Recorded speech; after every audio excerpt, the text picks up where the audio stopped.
It's Russell Howard, ladies and gentlemen. That's who it is.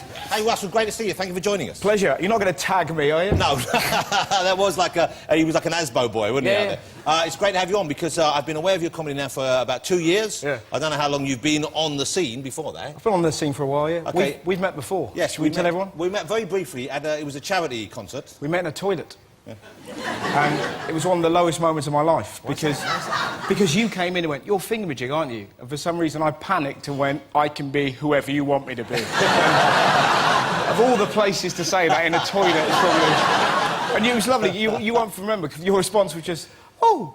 I just kind of wandered off. So this was for Amnesty International? Yeah, well, that wasn't for Amnesty International, no. That was just for our own pleasure. That was just me making a tea out of myself. That's my skill. And for the next half hour, he was Susan from Leicester. A shift worker. I felt like it was... Oh. OK, but it's kind of gone very big for you now, hasn't it? I mean, I know your DVD... It's gone very big. We're still on that innuendo territory, isn't it? Well, your DVD is called Dingle... Is it Dingle Doddies or Dingle Dodies? Dingle Dodies. Is that a West Country expression? No, Dingle Dodies is from On the Road by Jack Kerouac. Oh, really? And it basically describes kind of life-affirming sort of lunatics, you know, the people in life that you kind of adore and you traipse about. Like my friend Tom, I fell in love with him age 5. He stood up in the middle of a nativity play and just went, "Well, enough's enough." So it's... And like people like that, I kind of do it like every day. Like in Bristol, I saw this the other day. You know, you see something, you're so glad you're alive. There was a man in this cafe who yawned, and the bloke in front of him, who did not know him, popped his finger in his mouth, right, and went, "Ooh, yawn rape." And honestly, right, I'd never seen anything like it. I was laughing, and did the bloke headbutt him? No, he giggled and went, "It's a good job I didn't fart, wasn't it?" And it sat there going, brilliant. And that's it. And it just... Reese, have you visited the West Country since you were in the UK? No, I think I'll be staying here in London for a while. Don't pit me out to read... I'm just telling a story. I'm not going to yawn rape her. You can't not do it, though. I guarantee. You'll see an old lady on a bus. Ka-cha! When did you start stand-up? When did it first occur to you you could do it? Well, I started it in '99. It was the first time I ever did it, and I sort of crept out of the family house. So how old were you then? I was 19. You're about 18 now or something, aren't you? No, I'm 29. Wow, he's a young-looking 29. Have you been to Gordon's bloke? Have you had a little bit... have you been tightened, or... I haven't been tightened. I've been tightened. Or something, or...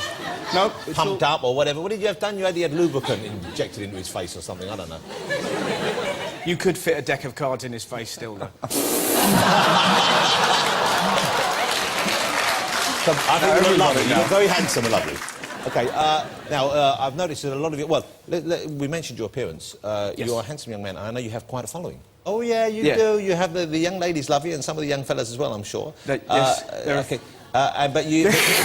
But it's a nice thing. It's a nice thing to be considered attractive. Do you get... Do people sort of, you know... I've got a lazy eye and really lanky teeth. So it's kind of like, look, I just get bullied all the time as at school for my lazy eye, right? I'm sorry to hear that. Well, you know, and my dad, right, like, kids are really cool. Look at him, he's obsessed with his nose. And we're like, who said that, right? And I did that thing. I went to my dad for advice, and I've anyone's done that, and Dad, I'm getting bullied. I used to cry a lot. I looked like a Picasso in the rain.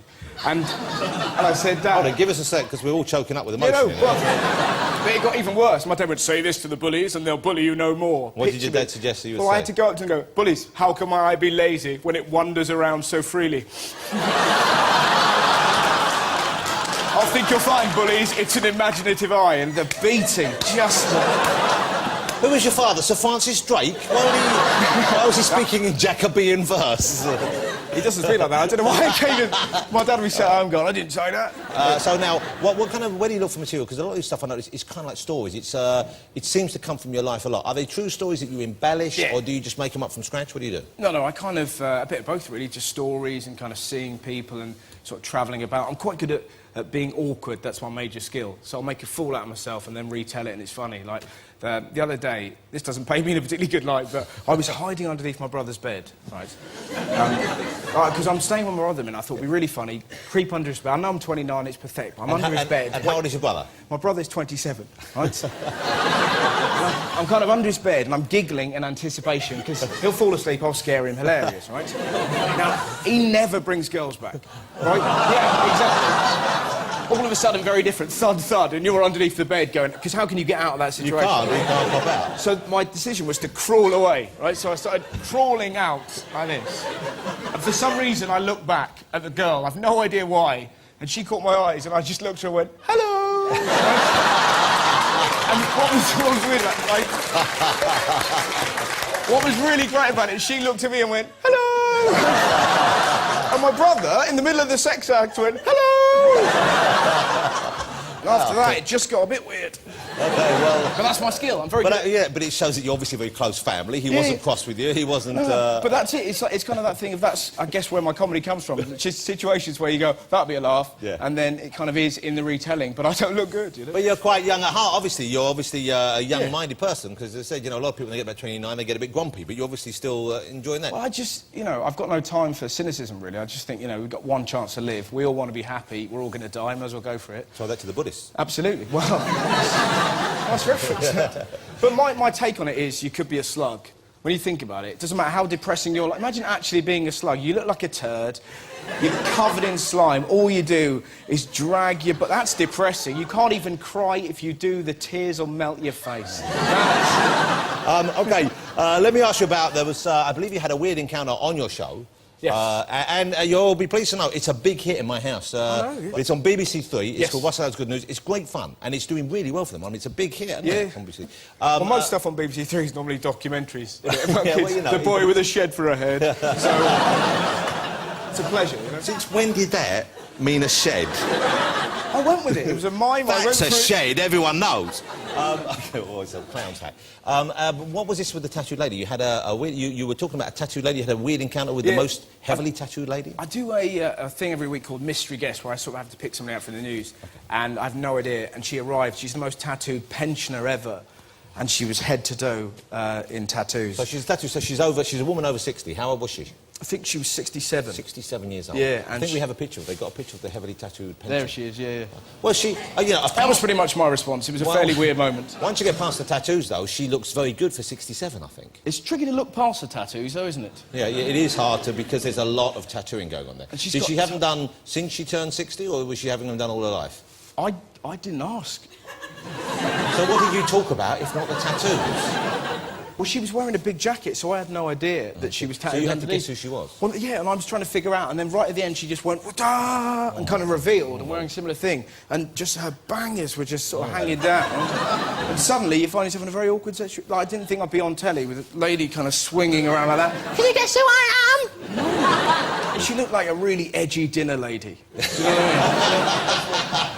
I'll make you dinner, swat. OK, you're about to kick off on a new tour? I am, yeah. OK, now what, do you have a funny and amusing name for the tour? What do you have the title for the tour? What's it called? It's called Big Rooms and Belly Laughs. OK, so presumably you'll be playing in quite big stadiums and places. Yeah, no, it's in arenas, which is wow, ridiculous. that's huge. Yeah. And have you played one of those big spaces before? I did Wembley last year, yeah, which was ridiculous. It must be different doing it in a big room, though, I'm sure, because you have to, you know, sound travels quite slowly, in actual fact, isn't it? So you get that thing where you finish the joke and you're on the next one. I guess the laughs come out from the first one. But it's kind of nice because it kind of, you sort of tell a joke and it kind of laugh and then rolls back and then kind of, it sort of becomes sort of quite orchestral. Do you know what I mean? It's sort of just moving. Yeah. It's lovely, man. It's really good. And it's just such a sort of privilege to wander on and go, hello, Wembley. And they go mad for you, yeah. Sort of, you just sort of pinch yourself. And what made it really lovely, my mum and dad came to watch, and my sister said that people were coming into the gig. My mum was outside, pointing at people as they're coming in, pointing at herself, going, that's where the magic comes from.